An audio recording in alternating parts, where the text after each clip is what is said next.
Salve galera! Estamos aí começando mais um vídeo do canal e na aula de hoje você vai acompanhar a expansão territorial no Brasil Colônia. Expansão territorial no Brasil Colônia no canal hoje. Bem, gente, vamos começando então mais uma aulinha e vamos falar hoje da expansão territorial na época do Brasil colonial. E veja que interessante, né? O Brasil hoje é uma expansão, assim, é um continente, né? Praticamente, né? É muito grande, é um grande território, 4,5 milhões de quilômetros quadrados, se diz por aí. É assim, mas no começo, você entende, né? No começo da colonização, da chegada dos portugueses, o Brasil era alguma coisa muito restrita, né? A América Portuguesa era meramente uma faixa no litoral, na faixa nordeste, sudeste e bem restrita. É que ao longo do século XVI, ao longo do século XVII, ao longo do século XVIII, foram acontecendo uma série de situações que foram levando à expansão desse território até ele ficar do tamanho que você conhece hoje. Então eu quero trabalhar com vocês na aula de hoje alguns aspectos que justifiquem essa expansão territorial. O primeiro aspecto que eu vou trazer para vocês é, sem dúvida nenhuma, a atividade dos bandeirantes, né? O tópico da aula é o tópico de entradas e bandeiras. Entradas. O que seriam as entradas? As entradas seriam expedições patrocinadas pela própria coroa portuguesa para o reconhecimento do território. Você percebe que na época, inclusive pré-colonial, houve pelo menos 5 entradas bem organizadas lá pelo Estado português. Agora, a bandeira já é uma outra coisa. As bandeiras eram expedições ao interior, mas organizadas pelos paulistas. Veja, tem São Vicente, que era a capitania de São Vicente, lá do Martim Afonso de Souza, né, desde a época do início lá, 1534, 1536, quando surgiram as capitanias hereditárias. Então, São Vicente foi uma das capitanias que sobreviveu, subsistiu, principalmente não pela cana-de-açúcar ou por uma atividade econômica específica, mas por ficar imitando, né, como que os indígenas faziam para sobreviver. E os caras sobreviveram ali. Subiram a serra, então sobe lá da Baixada Santista, né, hoje chamada de Baixada Santista, sobem, né, de São Vicente e sobem e fundam São Paulo. São Paulo foi fundada em 25 de janeiro de 1554. Faz muito sentido, né? Você subiu a serra e quer descansar agora, né? Então foi fundada São Paulo, né, pelos padres jesuítas. E no dia 25 de janeiro de 1554, lá o pátio do colégio, até hoje é um monumento lá na cidade de São Paulo, pode ser visitado, um lugar histórico. Bom, mas aí esses paulistas estão ali subsistindo, não é? Como os indígenas estavam. Mas começam a organizar expedições para ver se no interior tem ouro, prata, alguma coisa que tire, né, essa pobreza que eles tinham. Então essas expedições eram organizadas pelos paulistas, né, iriam índios junto, iriam padres junto, e na frente da expedição os caras levavam a bandeira do brasão da família que estava organizando. Por isso, bandeiras, né? As bandeiras eram expedições particulares dos paulistas para o interior, né? Por isso o nome bandeiras. E quando eram feitas pelo rio, eram chamadas de monções. Monções. É que essa história das bandeiras, né, dos bandeirantes, é uma história muito romantizada. Há muitas mitologias em torno dela. É assim, não é? Primeiro que esse termo bandeirante, ele só apareceu nos livros lá pelo século XVIII em diante. Não é? Na época realmente das bandeiras, que é principalmente o século XVII, eles não se chamavam assim.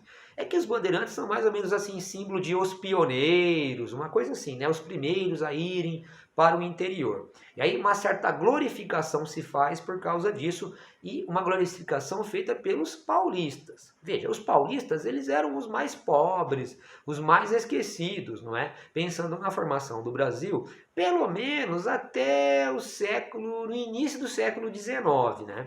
Porque aí a cana-de-açúcar começou a ser plantada em São Paulo começou a ter um certo vigor econômico. Pensar também que a ideia de São Paulo, que tem na sua cabeça, que é um estado hoje, né? Assim, era muito maior o território, né? A parte do Paraná fazia parte de São Paulo, no século XIX foi desmembrado. Rio de Janeiro e Minas Gerais também faziam parte de São Paulo, foram desmembrados por causa da mineração. Então São Paulo foi mais reduzido assim, e tinha um sentido econômico pequeno, até que no final do 18, ao longo do começo do 19, foi rolando a cana-de-açúcar. Né? E depois, principalmente, na segunda metade do século XIX até o século XX, São Paulo ficou aí o mais rico, a mais rica região do Brasil por causa do café. Então, esse pessoal que se enriquece em São Paulo, quando São Paulo passa então a ser a parte mais pujante econômica do Brasil, que eles começam a olhar para esse passado esse original dos tais dos bandeirantes e começam a fazer uma certa romantização. Né? Em geral, os bandeirantes eram pessoas completamente analfabetas, falavam uma língua que nem era o português mesmo, era um português misturado com o indígena, né? Chamado língua geral, a língua geral. Andavam maltrapilhos, pés descalços, não é? Muito parecidos com os próprios indígenas que eles imitavam ali na sobrevivência, na subsistência. Só que se você olhar as telas, os quadros, os monumentos, eles são todos retratados muito bem vestidos, não é? Muito cabelos cortados, barbas aparadas, né? Com os bacamartes na mão, gloriosos, né? Então você vê uma série dessas telas que foram produzidas no final do 19, no começo do 20, meio que romantizando. Principalmente porque, se você observar, o que eles fizeram no interior foi escravizar os indígenas, não é? Colocar fogo em missões jesuíticas, não é? Brigar com a igreja, matar padres, assim, uma situação que dificilmente, ao olhar de hoje em dia, a gente colocaria como um herói. Mas há uma certa heroicização, né, deles por parte dos paulistas do início do século XX. Principalmente se você olhar, por exemplo, daquela iconografia da Guerra de São Paulo contra o Getúlio Vargas em 32. Tinha até aquele cartaz, né, de um bandeirante chamando o paulista para a guerra contra o Getúlio Vargas. Muito bom. Então é bem colocado isso, os monumentos. Você tem lá perto do Ibirapuera, em São Paulo, aquele monumento às bandeiras, né, do Vitor Brecheret, glorioso. Mas tirando esse lado, né, realmente a gente tem que dizer que as bandeiras elas têm uma relação com a expansão territorial. À medida que esses paulistas vão ao interior para buscar ouro, prata e etc., eles vão acabar, de alguma forma, fazendo a expansão territorial. Então, a primeira coisa que os caras buscavam nessas expedições, sem dúvida nenhuma, é buscar o ouro e a prata, não é? Então, vão até acabar achando, no final do século XVII, em 1693 aproximadamente, vão acabar achando ouro. O bandeirante Borba Gato e o bandeirante Domingos Arzão vão acabar achando ouro, onde hoje é a atual Minas Gerais. E Minas Gerais fazia parte de São Paulo e com a descoberta de ouro, a coroa portuguesa acaba separando Minas Gerais de São Paulo. Aliás, os nomes dos bandeirantes, veja a romantização, né? Então, as estradas que a gente tem aqui no estado de São Paulo, né? A rodovia Bandeira dos Bandeirantes, né? Vai da capital ao interior, vamos ao interior, né? Uma expedição ao interior.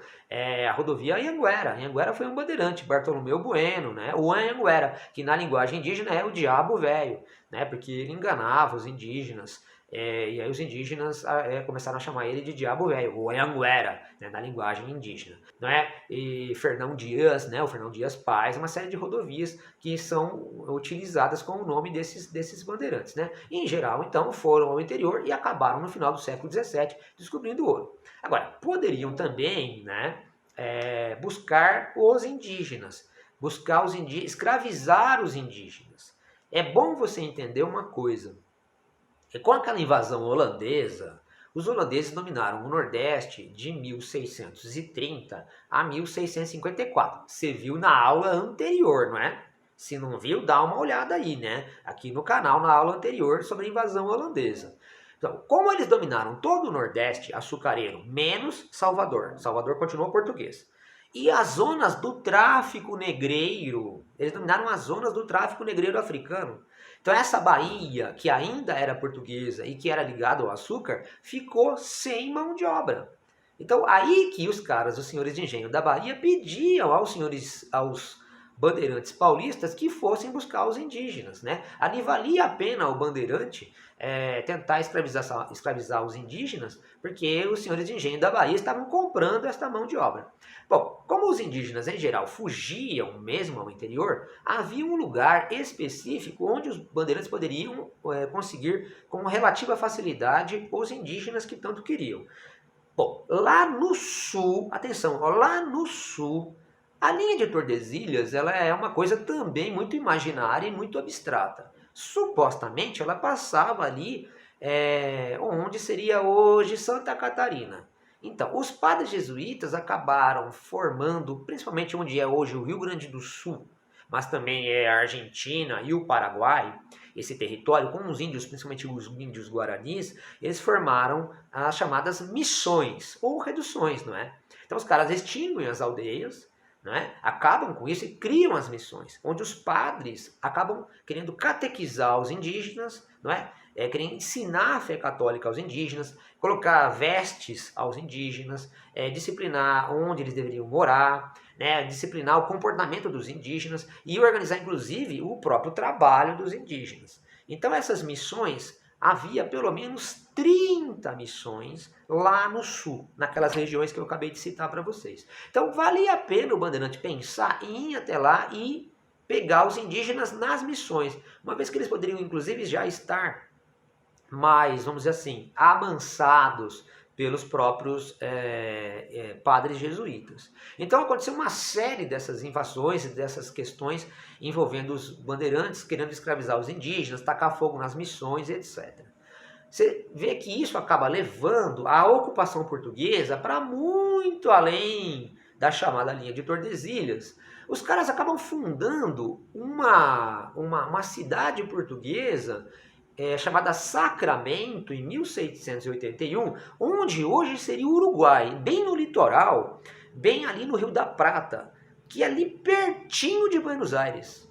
Veja só, os caras formaram uma cidade portuguesa, não é? Um povoamento português chamado Sacramento, em 1681, que fica do lado de Buenos Aires, ou seja, está ali os portugueses invadindo o lugar da América Espanhola. Lógico que isso vai gerar uma tremenda de uma confusão, que os espanhóis queriam, de qualquer forma, expulsar os portugueses dali. Porque o Rio da Prata era importante justamente para escoar todo o ouro e prata que os espanhóis estavam pegando lá em cima dos Andes, né? Principalmente Potosí, que é um território da atual Bolívia e que tinha a maior mina de prata do mundo ali. Então os espanhóis queriam expulsar os portugueses de qualquer forma, e essa confusão começa ali em 1681. Evidentemente que os portugueses tinham o apoio dos ingleses, já expliquei isso também na aula anterior, né, dos acordos diplomáticos entre os portugueses e os ingleses. E deixava os espanhóis então muito bravos. Então isso acabou gerando, olha só que coisa interessante, né? Isso acabou gerando a necessidade de você rediscutir os limites da América Portuguesa e da América Espanhola. E aí apareceu um brasileiro chamado Alexandre Gusmão, que propôs aquele ulti possidetis, né? Se você ocupa, deve continuar ocupando, o tal do direito romano, para fazer a divisão do território. E os caras acabaram negociando um chamado Tratado de Madrid. Tratado de Madrid de 1750 vai anular aquele Tratado de Tordesilhas, anulou Tordesilhas, então faz em 1750 o Tratado de Madrid, dizendo onde você ocupa, deve continuar ocupando, o território efetivamente ocupado é ou da Espanha ou de Portugal, com uma exceção que é o Sacramento. Então Portugal entrega o Sacramento em 1750, território para a Espanha, né? E então passa a ser a América Espanhola. E em troca, eles iam pegar a divisão do território para os portugueses, né, no rio Uruguai. Então tinha todas aquelas missões de padres jesuítas que eram em sua maioria espanhóis, que estava ali num território perto do rio Uruguai. Então a ordem seria para que pelo menos sete dessas missões, chamados sete povos das missões, eles se deslocassem para a margem oriental do rio Uruguai. E esses padres jesuítas e essas missões se recusaram a isso. Então olha o que aconteceu, explodiu uma guerra, que é chamada Guerra Guaranítica, entre 1753 e 56, que opunha os padres jesuítas e os indígenas que não queriam sair daquele lugar ali contra os portugueses e espanhóis. Bom, ao final, logicamente, que vocês já devem entender que os indígenas foram completamente massacrados e derrotados, não é? No final das contas, a própria ordem dos jesuítas vai ser expulsa do mundo português e do mundo espanhol, no final da década de 1750. Só que os espanhóis se aproveitaram daquele momento para ficar lá com o território de Sacramento, que eles retomaram, e também para não deixar os portugueses ocuparem o território onde eram os sete povos das missões, né? Os portugueses acabaram perdendo um pedaço do território que seria hoje o atual Rio Grande do Sul, um pedaço do Rio Grande do Sul. Os portugueses tiveram, inclusive, que assinar, né, o chamado Tratado de Santo Ildefonso, de 1777, que marcava a perda dos sete povos das missões. Mas, finalmente, em 1801, houve um novo tratado, 1801, chamado Badajoz, que entregou aos portugueses o território que seria do antigo Sete Povos das Missões, que seria uma parte do atual Rio Grande do Sul, que foi para a América Portuguesa. E mais ou menos até hoje, então, é a fronteira, né, do Brasil com o mundo da América Espanhola, né, que é exatamente o Rio Grande do Sul. Fica isso bem definido a partir de 1801, nesse Tratado de Badajoz. Mas você viu o tamanho da minha conversa a partir de que os bandeirantes estavam indo para o sul buscar indígenas. Especialmente nessa época do século XVII, que tinha a dominação holandesa lá no Nordeste e as zonas de tráfico negreiro na África não estavam na mão dos portugueses, mas sim estavam na mão dos holandeses. E isso dificultava o abastecimento da mão de obra escrava para Salvador, e os indígenas eram capturados pelos bandeirantes. Mas os bandeirantes não fizeram só isso, não é? Buscar ouro ou buscar indígenas. Também, às vezes, eles eram contratados para algum tipo de serviço, né? Havia alguns contratos. O mais famoso dos contratos foi o bandeirante Domingos Jorge Velho, que foi contratado pelos senhores de engenho de Pernambuco. Após, né, a invasão holandesa ter terminado em 1654, os senhores de engenho de Pernambuco, e pensar que Alagoas fazia parte também, né, de Pernambuco nessa época, eles não estavam conseguindo destruir o poder de um quilombo que tinha se fortalecido ali ao longo de todo o século XVII, que era o famoso Quilombo dos Palmares. Então os senhores de engenho lá do Pernambuco acabaram contratando esse bandeirante Domingos Jorge Velho, que organizou a expedição que destruiu o famoso Quilombo do Palmares, cujo último líder foi esta figura chamada Zumbi dos Palmares, né, que foi lá perseguido e morto lá no final do século XVII, e o quilombo acabou sendo destruído.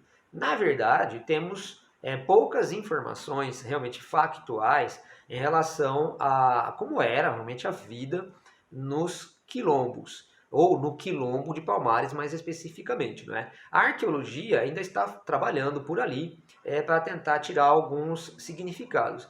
O que a gente pode fazer é dizer, né, que provavelmente, ao tentar criar um mundo africano no Brasil, eles buscam muito daquilo que já era original lá dos estados e nações africanas, não é? Por isso que há um grande equívoco, não é? Em, por exemplo, falar os caras lá no Quilombo tinham escravidão. Veja, havia alguma coisa nos estados africanos lá originais na África, em que pessoas capturadas de guerra, né, acabavam se tornando serviçais, né, de um senhor. E essa tradição é meio trazida aqui para o Quilombo. Então, provavelmente, quando as pessoas falam que tinha escravidão no Quilombo de Palmares, estão fazendo essa associação completamente equivocada e anacrônica de querer comparar coisas que são meio incomparáveis. Então a gente tem pouco a dizer sobre a figura de um dos líderes, né, supostos líderes do Quilombo, que foi o Zumbi dos Palmares, que foi o último deles, né. Supostamente havia um outro, né, inicial chamado Ganga Zumba, que supostamente governou na época mais do auge do Quilombo. Houve algumas negociações, porque o Quilombo era muito grande, gente. Eram tipo 8 cidades, né? 8 mocambos, se usarmos os termos africanos. E assim, isso era envolvido um sentido econômico muito grande. Eles se relacionavam, né, com o exterior, né, desse quilombo, que seria uma parte, na Serra da Barriga, seria uma parte do estado de Alagoas hoje. Né? E quando assume esse Zumbi, ele seria então um cara que já enfrenta aquele momento dos portugueses querendo retomar o território, né? E ele resiste e tal, até a sua vida ser retirada lá pela expedição do Domingos Jorge Velho. Então, os bandeirantes, de alguma forma, direta ou indiretamente, contribuem para o alargamento do território da América Portuguesa, seja lá no sul, não é? Em busca de índios, ou indo, por exemplo, até alguns bandeirantes andaram até o Forte do Tabatinga, né? Fizeram lá o Forte do Tabatinga, lá no final do século XVII, onde é um território próximo hoje ao Peru. Né? Então, direto ou indiretamente, atrás de indígenas, atrás de ouro e minérios, ou por meio de algum contrato no qual eles eram, né, contratados para algum serviço, acabaram contribuindo para o alargamento do território. Agora, gente, foi só a atividade bandeirante que explicaria a expansão territorial? Lógico que não. Nós temos, por exemplo, também a pecuária. A atividade pecuária é muito importante. Veja, quando os portugueses chegaram ao território do Brasil, com certeza não tinha nenhum gado por aqui, né? Nenhum boi, nenhuma vaca por aqui. E por que é que os portugueses trouxeram? Né? Eles trouxeram principalmente para ser atração animal para o moinho, no engenho de açúcar. Ou seja, a atividade pecuária era meio complementar ao açúcar. É que o gado cresceu tanto que aí foi se tornando e se separando da unidade, né, produtora de açúcar, e foi se tornando uma atividade específica, autônoma. Né? Então, os vaqueiros eles foram seguindo o curso do Rio São Francisco. Né? Tanto que o Rio São Francisco passou a ser chamado de o Rio dos Currais. Não é? Até que eles vão encontrar lá no sul um território plano, os Pampas, não é? E ali a gente pode ver que se desenvolveu atividade pecuária, né? Extensiva de maneira muito grande. Né? Vai surgir a estância, aquela fazenda especializada no couro, né? Na carne charqueada, não é? E vai começar a abastecer o nosso mercado interno aqui na colônia. Falaremos disso na próxima aula, inclusive. Então, a atividade pecuária é muito importante ao lado do bandeirantismo para a expansão territorial. Há também uma outra atividade interessante que justifica uma ocupação do norte. Então, no norte havia, no Vale Amazônico, né, as chamadas drogas do sertão. As drogas do sertão. Não é? Você tem guaraná, urucum, castanha do Pará, castanha do caju. Essas coisas eram como se fossem especiarias caboclas. E esses temperos, essas ervas tinham alto valor de revenda no mercado europeu. Então, valia a pena você tentar explorá-las. Então, isso se fez a partir do Maranhão e depois, né, do surgimento do grão-Pará, atrás dessas chamadas drogas do sertão. Então, veja que as regiões passam a ser ocupadas num sentido econômico. Na parte sudeste e centro-oeste, né, quando os bandeirantes são expulsos de Minas Gerais após a Guerra dos Emboabas, falaremos dela mais para frente, né, eles vão buscar ouro e prata onde é Goiás e Mato Grosso mais ou menos hoje. Então a mineração fica dando sentido à região sudeste e à região centro-oeste. Já a região sul tem mais a pecuária, não é? Após o fim do domínio das missões.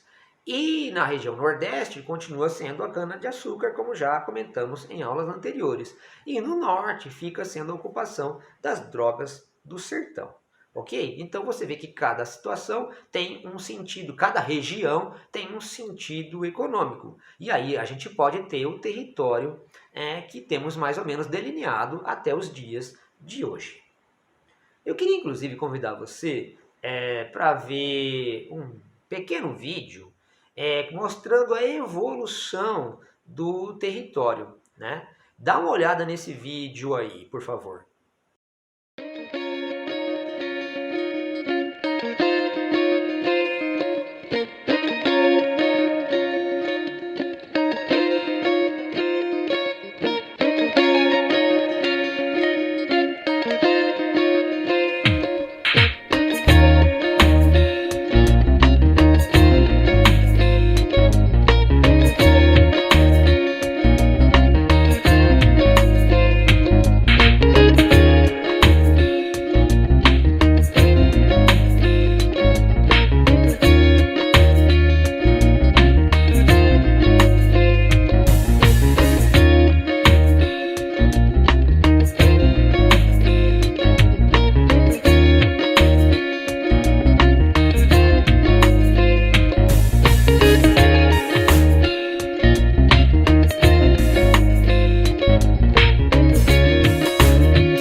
Bom, entenderam? É bem interessante, não é?